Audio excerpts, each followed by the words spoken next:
I don't mind calling that indie because it is indie. I think it's quite good indie, and it's kind of imaginative stuff. It's not just jingle jangle, it's very colourful. I wrote compelling speech in order to give it a character of its own in my story, my creative story, and I achieved that. Then it's like, right, what do I know about enough to actually get over this stammer to speak for 15 minutes? That's going to be their TED style forever. The more people out there stammering openly and getting better by it, the better, because we do, and we handle it however we do that. We shouldn't be using the term anti-woke because it's so triggering, but it's critical theory from my perspective.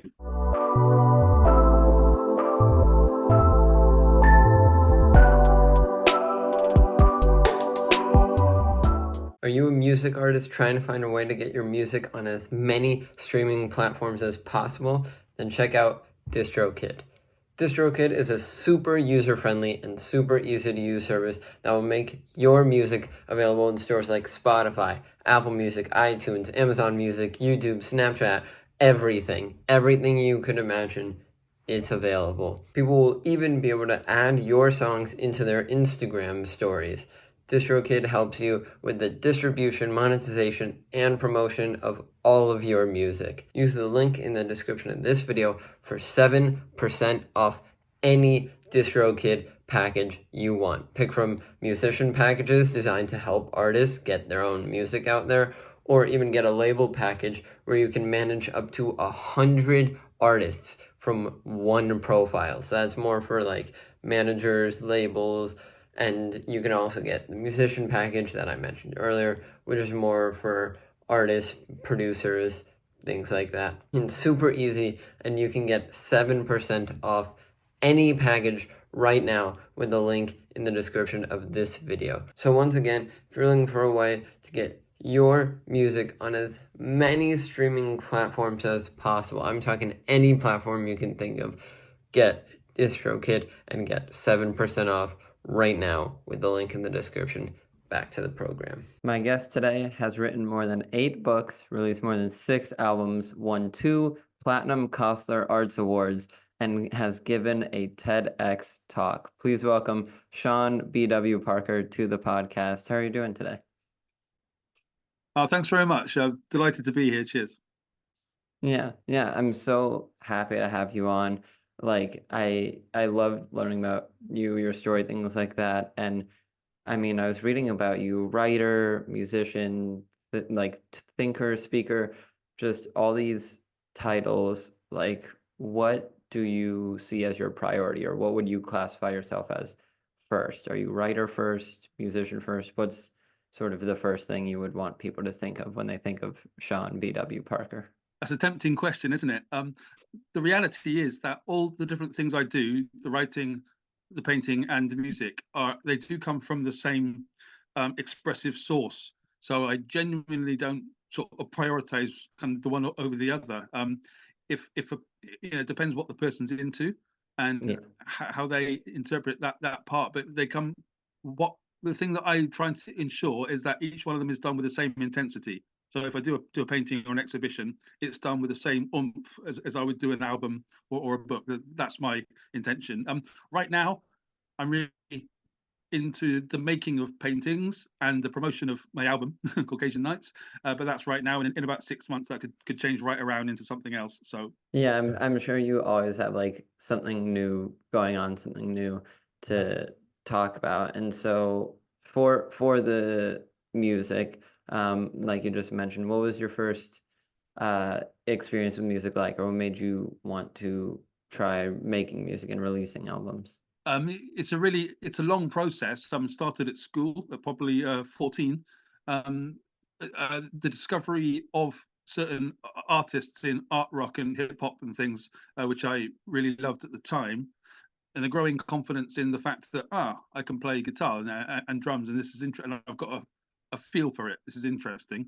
It then took 12 years until I made my first album, because I wasn't as successful as a youth. It just as the internet kind of took off in this century, that's when I started to, I hadn't given up, and then I got into the studio and then started to make it. So it's a long sort of genesis process of ideas turning around in your own subconscious. And I think the difference between a person who gets it done, as I am, and a person who wants to get it done, is that I store it all up, I conceptualize it, and I don't know. I suppose I obsess on the creative process a little bit, and that a little bit of that's useful, I think. Yeah, yeah, definitely. And so what does that creative process look like, at least for music, when you're like, okay, I have some ideas here, let me make this song, let me make this album? Just what does your general process look like musically? Whatever the person themselves, however they want to come about it, is whatever works, But that's not what you asked. What do I do? I have sheets of lyrics kind of lying around, and poems which I will then turn into a lyric, because the poem's not a song; it's a different, Yeah, slightly different language. Um, so I will take all these sheets, for example, 15 ideas for songs, into a studio with a rough idea about how a song might go around it, but not completely hammered out, just a rough shape of chord structures and interesting the vocal lines that I want to try, the actual tunes, and yeah, then that's the creative part, is the putting them together in the studio and not being afraid of it, just going for it and going, something in that works, and if that something works, then leave it. If it's an absolute disaster, which it can be, and it's never going to go anywhere, or it's too much, yes, I might then take it out. But the artistic balance is in what might work after a couple of listens. It's always after a couple of listens that things become interesting, when they have depth. It's not really pop we're talking about. It's still not in the pop that we mean. yeah, yeah. So it's a process of collage. So it does feel a little bit like painting, and it's the joy of doing it is in the putting of it together and then going, that'll do, and don't polish it too much. Just go, I've expressed what I wanted to express. Yeah, you sort of find these pieces lying around and you're trying to like see if you can find a way to fit them together. Exactly. Hey, if you're like me and you're interested in the YouTube or creator space, you should check out The Publish Press. The Publish Press is a completely free newsletter founded by YouTubers Colin and Samir. They host their own podcast talking to some of YouTube's largest creators. They've edited some of the best content I've seen on YouTube, and now they're sharing their knowledge about the YouTube space with you for free. The Publish Press comes out 3 times a week, every Monday, Wednesday, and Friday, with everything going on with your favorite creators and platforms. And like I said, it's completely free. Just enter your email address to receive the Publish Press whenever it comes out, and that's it. So what are you waiting for? Click the link in the description below, sign up to the Publish Press, and get all the info you need on the industry. So sort of shifting to this same origin story for the writing, what made you want to become a writer? What drew you to writing books and things like that? I think it's the same as the going from medium to medium. If it was the lyrics that came first in the back of the biology class in school, then that's the writing. The writing of a song called "Sexual Innuendo" at 14 with my best pal. Then went into the writing of my first poems a couple of years later, taking it seriously. And honestly, after discovering the poetry of Mr. Dylan Thomas, I was living in South Wales at the age of probably about 19 or 20, and going, that's what they mean by the music of language, And when I discovered what he did with his work, and then what other of these big poet sort of names, then you delve into it on your own terms, not being taught it, but going, how do I respond to that? Not, do I think that's good because someone's told me it's good? Yeah. Dylan Thomas actually spoke to me himself. And so when I realized that could happen, I might be able to do that for somebody else. And that's the beautiful quid pro of creative process, about 20 to 22, I think. Yeah. And so obviously like music and writing are 2 very different crafts and things like that. So when you get an idea for a book, how do you go about sort of structuring it, creating it, and how long does that process generally take from, hey, I have this idea for a book, to like finished product ready to publish? This is a weird one. When it comes to the books, and there's been that many, they are a product of just things that I've done, not things that I want to do. So I have a look back and say, what have I not done recently? And I get all of those notes, which look like they are together. I look at them all together, and then start to edit and to structure it and go, this is what I've been trying to say. And so the last book I did, Compelling Speech, I understood that I'd written a bunch of things about stammering. So I turned it into an autobiography, stuck those ideas together. Thank goodness with tech, we are able to edit in a much easier way than we used to. So I've got editing skills. So I edit through itself until you've got a thing where you read it back a month or so later and it's affecting you emotionally somehow. So you've got all the info you wanted there, but also it's affecting you emotionally. The whole of those things are the craft of writing. It's not going from, for me, it's not going from, I woke up this morning and by 2 years later he died. There's a story. That's not the story I tell. The story I tell is what's there. What have I written about? What was I trying to say? That's what I was trying to say. So it's interpretive art, I call it. Yeah, nice. And for the books, obviously they're sort of each on a topic. Readers can go see if one interests them, read them, which I would definitely recommend you do. But for the music, at times it can be harder to get the idea of what an album is or is about, just based on like hearing about it, seeing it, and you sort of don't know until you really sit down and listen to it. What song or album of yours would you recommend listeners have as like a first taste into your music? Well, that would have to absolutely be Caucasian Nights, which I released a month ago. Yeah. Because that's where I am in my head. But that's a very different thing than Istanbul album, which I released in 2005, which is the previous sort of 10 years worth of the writing that we were talking about up until that point. And that's very much indie. I don't mind calling that indie because it is indie. I think it's quite good indie, and it's kind of imaginative stuff. It's not just jingle jangle, it's very colourful. And I can't help but doing each song that I record, I'm ensure that I do it differently from the last thing. Can't bear to repeat myself in anything, or deliberately anyway. So I always go different. And by now we've got this with Caucasian Nights. It's like hip hop beats in a way I haven't done before. It's very beat heavy. It's very poetry heavy because I wrote so much poetry doing the lockdown, and this is the first since then. Interspersed with some samples and some found sounds and a couple of tunes that are chucked over it. It's very Beck feeling. He's an okay reference, and G Love and Special Sauce, who's a person from the 90s kind of thing. But it's this kind of groove mixed in with postmodern sounds, all clashing together.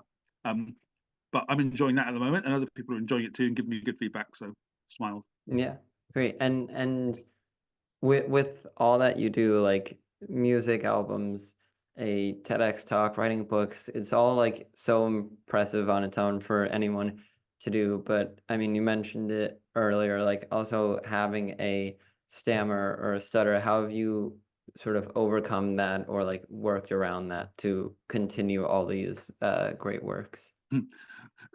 It's another story which is in tandem with all the rest of them, in that it exists in my life.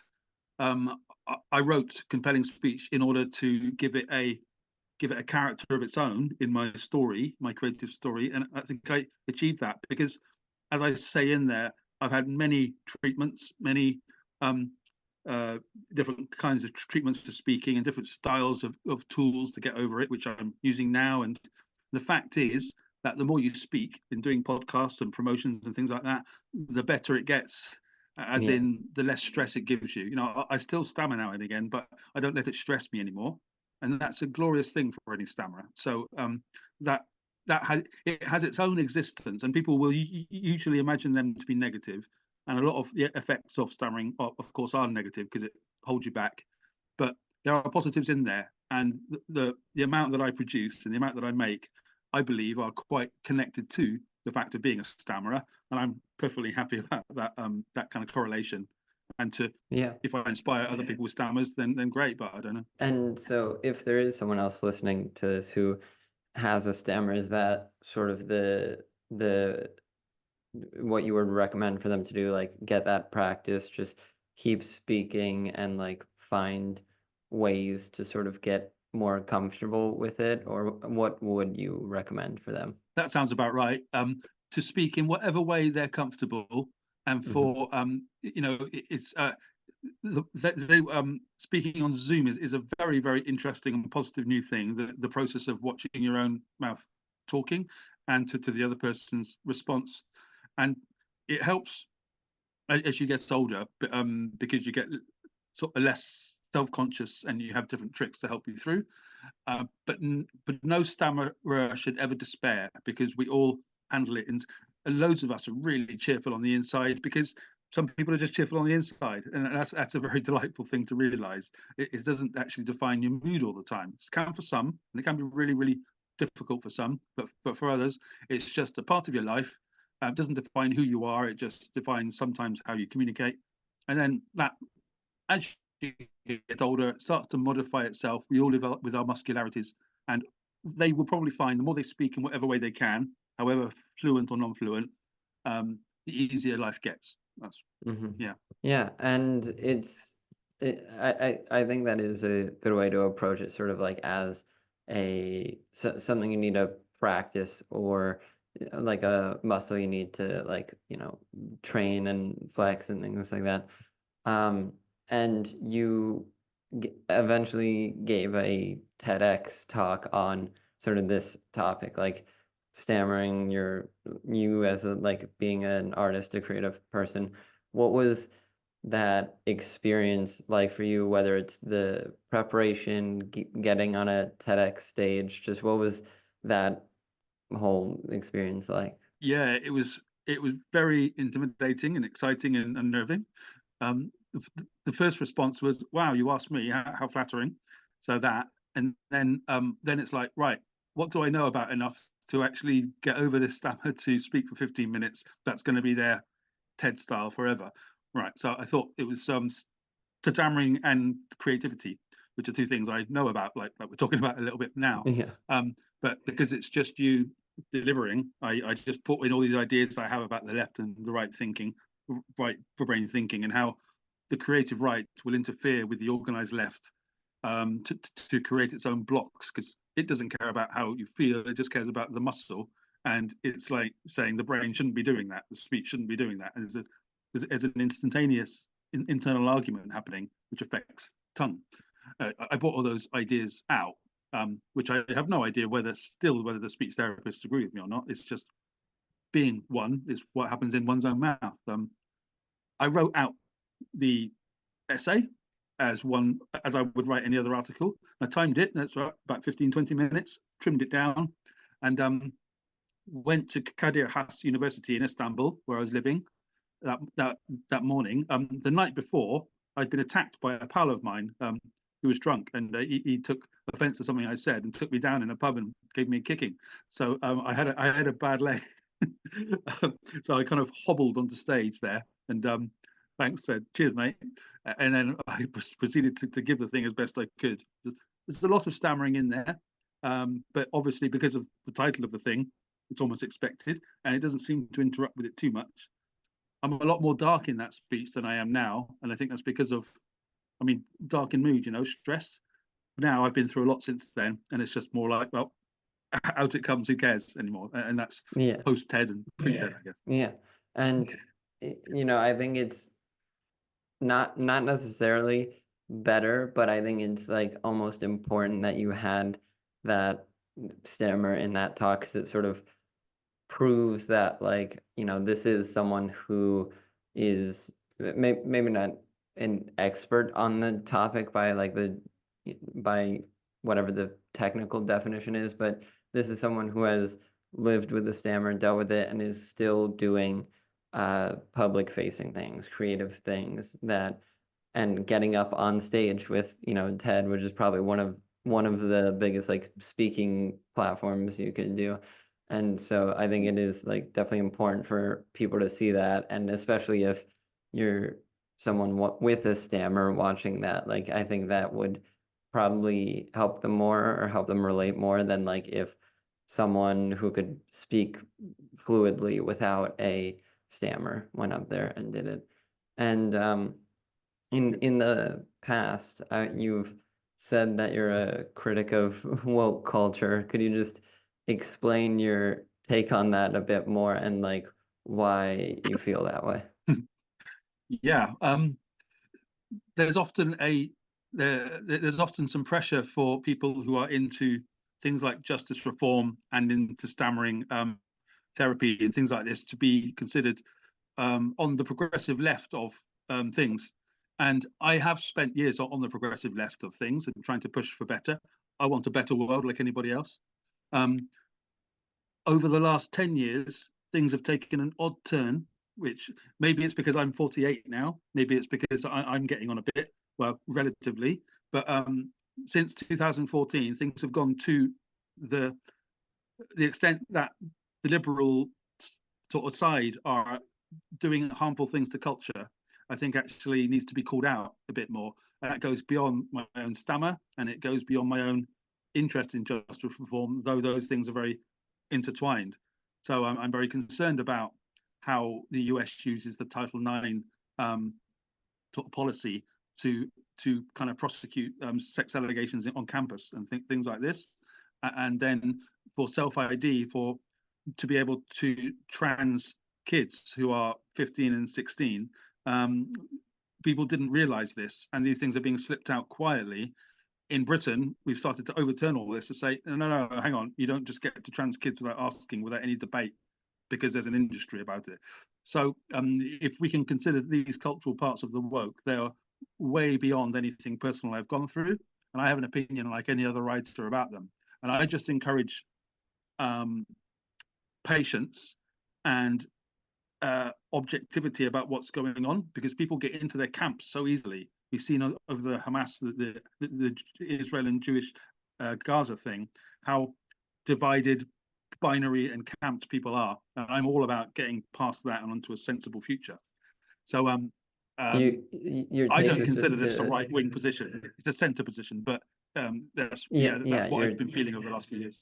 Your take is just to sort of look at things analytically or objectively, like you said, and have the patience to be like, okay, what really should we do here? Where it seems like you think a lot of times there can someone can start bringing a problem to light and people almost like overcompensate to fix it and just swing the complete opposite direction. It's like, okay, this hasn't been a thing in the past, so let's open it up to be as open and free as possible. And I think you're just recommending more like not regulation, but like pre-planning or thinking about how this is going to go into effect and how it's realistically going to work out, rather than just swinging the pendulum to the complete opposite direction. Am I right on that? Exactly right. Totally. If that continues forever, it's just going to batter society into increasing. Nothing really good comes from it. Just a bunch of media sales. I'm concerned by how much we are controlled by the media right now. Yeah, exactly. Yeah. We need a bit of a reset, and it's about common sense and sort of centrism, but that's been confused with being a Blairite or something. Nothing to do with it. It's about doing the correct thing as opposed to the fashionable thing. Yeah. And moving on now to some more lighthearted or like theoretical topics, like for the music, you have Caucasian Nights, you have all this experience with music, all these albums. If you could sit down and sort of make a song with any artist or band in the world, who would you want to work with? Ooh, the one that I would be an absolute dream to do so is Dead. It's David Bowie. That would have been good. But in the terms of the living, I would love to work with Blur, who are a bit older than me, but I kind of grew up with them. And in the younger sphere, a band called Royal Blood, who are they're a duo from Sussex, where I live. I don't probably have to explain Royal Blood to a lot of people, but they're like Queens of the Stone Age as a duo from Worthing, and that's I love their music. Any of those three would be fabulous to work with. If you can organise the Bowie thing, I'll be very grateful to you. I'll see what I can do. It might be a little late for that, but you never know. Science is getting really advanced nowadays. And Absolutely. whether it's just like going about your day listening to music, or maybe even like I don't know if you listen to music while working on like writing and things like that, but who are just some of your favorite bands or artists to listen to like in your daily routine? Yeah, that's a huge old list, and I really am one of those people with everything on the list. Um, just recently, I have discovered Smoke Fairies, who are a folk rock duo. I'm not sure US or UK, but they're I ladies. haven't heard of them, but they sound it's an interesting name. Yeah, they write beautiful, evocative folk songs, very powerful ones. And also, there was Maestro at Christmas, with which was a biopic of Mr. Leonard Bernstein. And like any other fashionable person, I get onto Spotify and look up Leonard Bernstein, remind myself of all those tracks. So I've just been having a Bernstein kick for the last 6 weeks with his just amazing music. So Leonard Bernstein, Smoke Fairies, and for some reason a lot of Queens of the Stone Age right now, because they had an album out last year. It's really impacted me. But there's not a lot out there that I wouldn't listen to.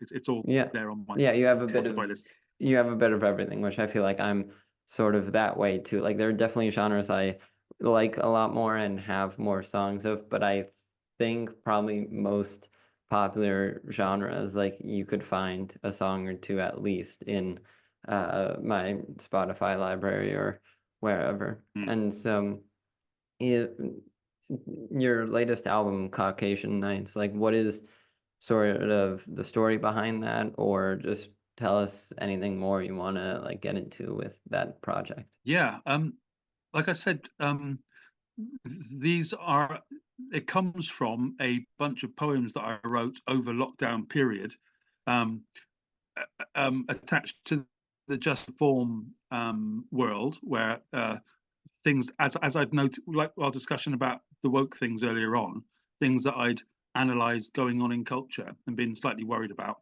and experienced.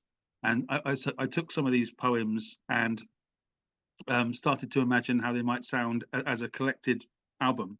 Um, and I then started to look for certain beats, and we've got tech now. So I started to look at it in the studio as in putting these beats together, cutting them together like an old hip hop would. And I love the golden age of hip hop, not the new stuff so much. And I tried to fit all those into making groove work behind these poems. And then I did a track called Fictions and Ashes, which is on there, which is basically beats and a poem behind it, and it's really raw and quite minimal. And I went, that's really interesting, great. And then I added some sort of some of the sounds I found on Creative Commons, so some sounds I recorded myself, keyboards and guitars and things, and collaged them visually, audio visually, into what they are, over the period of just before Christmas last year, so all December, and then in the first into January, release them on Amuse, which are a great distribution channel who are doing a fantastic job of marketing it. So it's out there doing its thing, and it's sort of 13 tracks, and hopefully you'll put the link under this. Yeah, I'll definitely leave that in the description. Go take a listen to Mm. Caucasian Nights by Sean. And in sort of a similar vein, your latest book, which we got into a bit earlier, Compelling Speech, it's really an interesting topic of, like you said, stammering, and what could readers sort of expect from that? Is it sort of building off your TEDx talk of like, about stammering and how to deal with it, or just what is sort of the general like selling point you would give to compelling speech? Yeah, it's the 10 years after the TED speech, how I then now last year think about the space between and what I've learned. And also there were a bunch of people saying you should write an autobiography, which is like, well, I'll give it a go. And so what I came up with was a short version of an autobiography without me as the subject, with the Stammer as a subject. And so putting them together as more of a compelling thing to hang your coat on, as opposed to just hearing about my life. It's Also, like it's blending reality and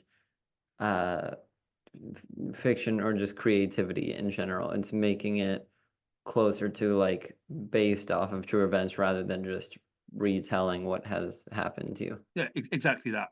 And it's not a long book. It's 100 and odd pages, 110, I think.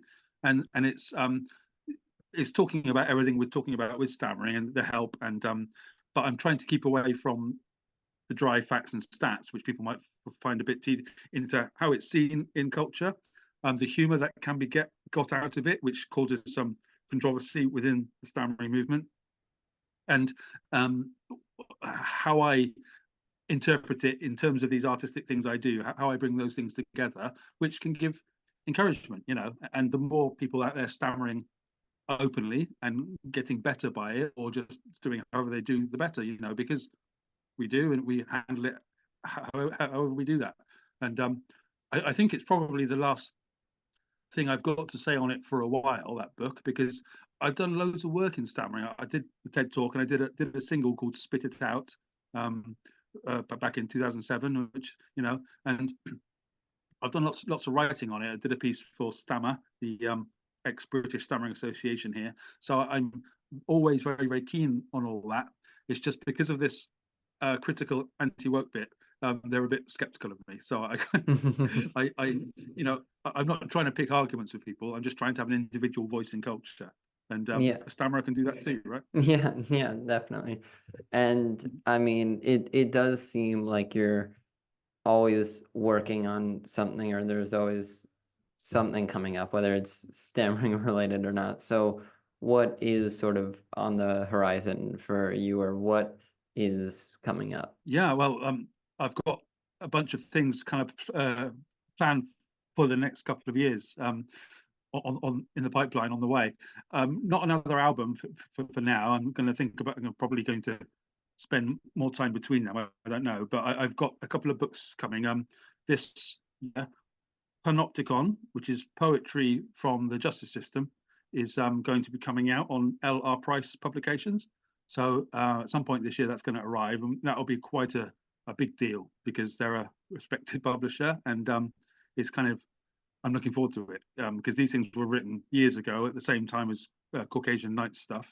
So it's that kind of lockdown family of stuff, So that's coming, and also a book as well, which the cultural sort of theory and justice reform I've been writing about for last 18 months have gathered together into a this anti-woke subject. I don't really shouldn't be using the term anti-woke because it's so triggering, but it's critical theory from my perspective, which means being objective. So that will be coming out probably by the end of this year as well. Delicate Balance of Reason, that's called. Yeah, awesome. Well, and I'm in an exhibition. I'm in 2 exhibitions this year as well too. But anyway, you'll see that when it comes out. If people follow. There's so much coming up. It's just hard to fit it all in.